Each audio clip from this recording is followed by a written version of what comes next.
அல்லாஹ் மிக்க வல்லமை உடையவன், அதிக ஆற்றல் உடையவன். அல்லாஹ்வுடைய அழகிய பெயர் நம்ம பார்க்கலாம் இல்லைங்களா? அல் காதிர், அல் முக்ததிர், அல் கதீர். குதிரத் உடையவன், அதிகமான ஆற்றல் உடையவன், எல்லாத்தின் மீதும் ஆற்றல் உடையவன் அல்லாஹ் சுப்ஹானஹு வ தஆலா. ஸோ நம்ம பார்க்கலாம் இல்லைங்களா? லாஸ் ஆஃப் நேச்சர் என்று பார்க்கலாம். இயற்கையின் சட்டங்கள், விதிகள் என்று பார்க்கலாம்.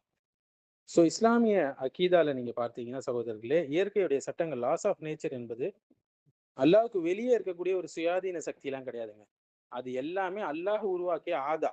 அதாவது வழக்கமான நடைமுறை மட்டும்தான். ஆனால் அல்லாஹ் வந்து லாஸ் ஆஃப் நேச்சரை உடைப்பான். எப்ப வேணுமோ அதை உடைப்பான். எப்ப அங்க ஒரு நல்லவான ஒரு விஷயம் செய்யணுமோ அப்ப உடைப்பான். ஏன்னா அவன் கிரியேட் பண்ண விஷயங்கள் தான் அது எல்லாம். அல்லாஹ் தான் நிர்ணயித்த வழக்கமான அந்த ஒழுங்குமுறையை அவனே மாற்றுவான். மூமின்களை காப்பாற்ற, மேலும் மூமின்களுக்கு ஆறுதல் அளிக்க. ஸோ குர்ஆன்ல நம்ம பார்க்கலாம் இப்ராஹிம் அலைஹிஸ்ஸலாமுடைய வரலாறுல, குல்னா யா நாரு கூனி பர்தம் வ சலாமா அலா இப்ராஹிம் என்று சொன்னாங்க. நாங்கள் சொன்னோம் நெருப்புக்கு அல்லாஹ் கட்டளையிடுறான் பாருங்க. இப்ராஹிமுக்கு குளிர்ச்சியாகவும் பாதுகாப்பாகவும் நீ ஆயிடு என்று சொன்னான். சூரத்துல் அன்பியாவுடைய 69வது ஆயத். ஸோ இயற்கையிலே நெருப்பு வந்து எரிக்கக்கூடிய தன்மை உடையது. ஆனா அல்லாஹ் என்ன செய்றான்? அதன் தன்மையை மாத்துறான் தன்னுடைய நபியை காப்பாத்துறதுக்கு. அடுத்தது மூசா அலைஹிஸ்ஸலாம். கடல் பிறந்தது இல்லைங்களா? ஃபன் ஃபலக ஃபகான குல்லு ஃபிர்கின் கத்தௌதில் அதீம். அது பிளந்தது. அந்த கடல் பிளந்தது. ஒவ்வொரு பகுதியும் பெரிய மலை போல ஆனது. சூரத்து ஷுஆராவுடைய 63வது ஆயத். ஸோ நீர் என்பது ஓடும் தன்மை உடையதுங்க. ஆனா அல்லாஹ் அதை என்ன செய்றான்? நிலை நிறுத்துறான். அது 2 ஆக்குறான். மூமின்களை காப்பாற்ற. ஸோ ஈசா அலைஹிஸ்ஸலாமுடைய வரலாறுல பார்க்கலாம் நீங்க. வ உஹ்யில் மௌதா பிஇத்னில்லாஹ். நான் இறந்தவர்களே அல்லாஹ்வுடைய அனுமதியால் தான் உயிர்ப்பிக்கிறேன்னு சொன்னாங்க. ஈசா அலைஹிஸ்ஸலாம் இல்லைங்களா? ஸோ ஆல இம்ரானுடைய 49வது ஆயத்த நம்ம பார்க்கலாம். ஸோ உயிர் கொடுப்பது இயற்கை செயல்முறை கிடையாது. மாறாக அல்லாஹ்வுடைய நேரடி தலையீடு. அல்லாஹ்வுடைய செயல் அது. மேலும் மரியம் அலைஹிஸ்ஸலாம் பார்க்குறாங்க இல்லைங்களா? இதா கதா அம்ரன் ஃபஇன்னமா யகூலு லஹு குன் ஃபயகுன். அவன் ஒரு காரியத்தை முடிவு செஞ்சுட்டானா, ஆகு என்று சொல்லுவான். உடனே அது ஆகிவிடும். சூரத்துல் ஆல இம்ரானுடைய 47வது ஆயத். ஸோ மனித பிறப்பு வந்து சாதாரணமான காரணங்களால் நடக்குங்க. ஆனால் அல்லாஹ் காரணம் இல்லாமல் அதை படைக்கிறான். அந்த காரணத்தை நம்பால் புரிந்து கொள்ள முடியாது. அல்லாஹ் அந்த ஹிக்மத்தோடு அதை படைப்பான். ஏன்னா ஆண் துணை இல்லாமல் பிள்ளையை பெற்றெடுத்தாங்க மரியம் அலைஹிஸ்ஸலாம். ஸோ அல்லாஹ் வந்து காரணம் இல்லாம எதையுமே படைக்க மாட்டான். அந்த காரணம் தெரியாம இருக்கும் அவ்வளவுதான். சுன்னால நம்ம பார்க்கலாம் இல்லைங்களா? நிலா பிளந்தது 2ஆக இல்லைங்களா? சஹீல் புகாரி, முஸ்லிம்ல பார்க்கலாம். ஸோ இந்த இடத்துல விண்வெளி சட்டங்களையே அல்லாஹ் மாற்றி அமைச்சான் இல்லைங்களா? அல்லாஹ்வுடைய குதிரத் அது, சக்தி சகோதரர்களே. ஸோ அல்லாஹ்வுடைய பண்பை நம்ம புரிஞ்சுக்கணும். மேலும் இஸ்ரா வல் மஹராஜ்ல பார்க்கலாம். ஒரே இரவுல மக்காலேருந்து பைத்துல் மக்தஸ், பின்னர் வானங்களுக்கு உயர்த்தப்பட்டாங்க. நபி ஸல்லல்லாஹு அலைஹி வஸல்லம் போயிட்டு வந்தாங்க.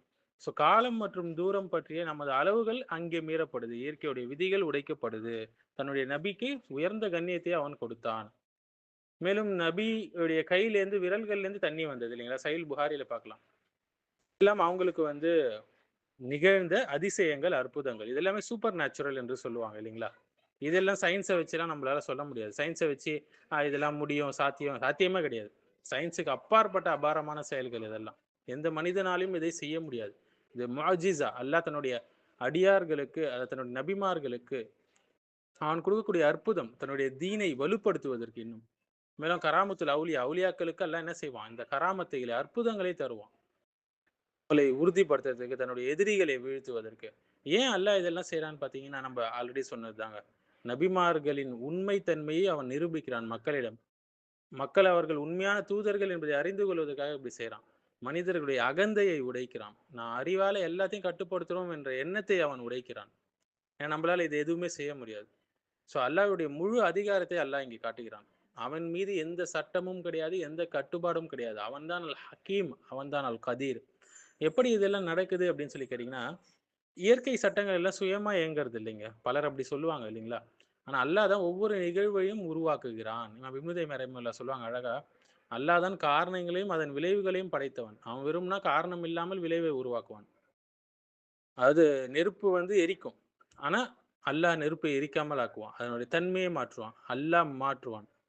ஸோ இயற்கை சட்டங்கள் வந்து அல்லாஹ் உருவாக்கிய வழக்கமான நடைமுறை. அவை மனிதர்களுக்கான அப்சர்வேஷன் மட்டும்தான். அல்லாஹ் அவற்றால் கட்டுப்படுபவன் கிடையாது. அவன் விரும்பினால் மாற்றுவான். ஸோ இயற்கை சட்டங்கள் அல்லாஹ்வின் கட்டளைக்கு உட்பட்டது. அல்லாஹ் அவற்றின் அடிமை கிடையாது. அவைதான் அல்லாஹ்விற்கு அடிமை. ஸோ மாடர்ன் சயின்ஸ் பார்க்கலாம் இல்லைங்களா? நவீன அறிவியல். இந்த மனித சமூகம் ஒரு பெரிய தவறான புரிதல்ல இருக்குங்க. Science explains everything. சயின்ஸ் எல்லாத்தையும் என்ன செய்யுமா? எக்ஸ்பிளைன் பண்ணுமா? Nature runs by fixed laws என்று சொல்லுவாங்க. அந்த இயற்கை வந்து ஃபிக்ஸட் லா சட்டங்களால வந்து நிர்வகிக்கப்படுது. அது இயங்குதுன்னு சொல்லுவாங்க. ஆனால் ஒரு முஸ்லீம் எப்படி நம்பணும்? இயற்கை சட்டங்கள் வந்து லாஸ் ஆஃப் நேச்சர் வந்து சுயமாக இயங்குறதெல்லாம் கிடையாது. இவங்க சொல்ற மாரி. அவை அல்லாஹ்வுடைய சுன்னத்துல்லாஹ். அல்லாஹ் அதற்கு வழியை நிர்ணயித்திருக்கான். இன்னல்லாஹ அலா குல்லி ஷைஇன் கதீர். அல்லாஹ் அனைத்தின் மீதும் ஆற்றல் உடையவன். ஸோ இது ஒரு பொதுவான வசனம் கிடையாதுங்க. இது ஒரு அக்கீதாவுடைய அடித்தளம், பேஸ் என்று சொல்லலாம். இன்று மக்கள் என்ன சொல்லுவாங்க? நெருப்பா அது சுட்டுடும்பா. அது இயற்கை தன்மை. தண்ணியா அது நேச்சுரலா ஃப்ளோ ஆகும். கிராவிட்டியா அது ஆட்டோமேட்டிக்கா ஒர்க் ஆகும். தவறு. இது இஸ்லாமிய பார்வையிலே தவறான ஒரு விஷயம். ஏன்னா, நெருப்பு எரிக்காது. அல்லாஹ் தான் எரிக்க செய்றான். நீர் ஓடாது. அல்லாஹ் தான் அத ஓட செய்றான். அதற்குடைய தன்மையை அல்லாஹ் தான் நிர்ணயிச்சிருக்கான். அதை வழிநடத்துறான். இப்ராஹிம் அலைஹிஸ்ஸலாம் பார்க்கலாம் இல்லைங்களா? நெருப்பு எரிக்கல. ஏன்? அந்த லாவை அல்லாஹ் சஸ்பெண்ட் பண்ணிட்டான். மூசா அலைஹிஸ்ஸலாமுடைய வரலாறுலயும் பார்க்கலாம் இல்லைங்களா? கடல் மலை போன்று நின்றது. ஃபலகல் பஹர் இல்லையா? இது பிசிக்ஸ் கிடையாதுங்க. அல்லாஹ்வுடைய கட்டளை. இதை வந்து சயின்ஸ வச்சுலாம் நீங்க எக்ஸ்ப்ளைன் பண்ண முடியாது. சயின்ஸுக்கு அப்பாற்பட்ட விஷயம் இது. அல்லாஹ் இயற்கையே ஓவர் ரைட் செய்வான். ஏன் அல்லாஹ் இதை செய்றான்றத நம்ம எல்லாமே விரிவாக பார்த்தோம். நாம வந்து இந்த இயற்கை விதிகள மறுக்கலங்க. இண்டிபெண்டன்ட்டா அதெல்லாம் இயங்குது, சுயமாக இயங்குது என்பதை தான் மறுக்கிறோம். ஏன்னா அல்லாஹ் தான் அதை இயக்க வைக்கிறான். நீங்க தீயில கை வைக்கிறீங்க. அது எரிக்கும். ஆனால் ஏன் அது? ஏன்னா நெருப்புக்கு எரிக்கக்கூடிய தன்மை இருக்கு. அந்த தன்மைய அல்லாஹ் குடுத்திருக்கிறான். ஆனா அல்லாஹ் நானா எப்ப வேணா அத மாத்த முடியும். அது அவனுக்கு ரொம்ப ரொம்ப இலகு. இயற்கை இந்த விதிகள் எல்லாம், சட்டங்கள் எல்லாம் அல்லாஹ்வுடைய அடிமை. அல்லாஹ்வுடைய வழக்கம் இதெல்லாம். ஆனால் நாம் பார்த்தோம் இப்ப அதிசயங்கள். இதெல்லாம் அல்லாஹ்வுடைய நேரடி கட்டளையிலிருந்து உருவாச்சு.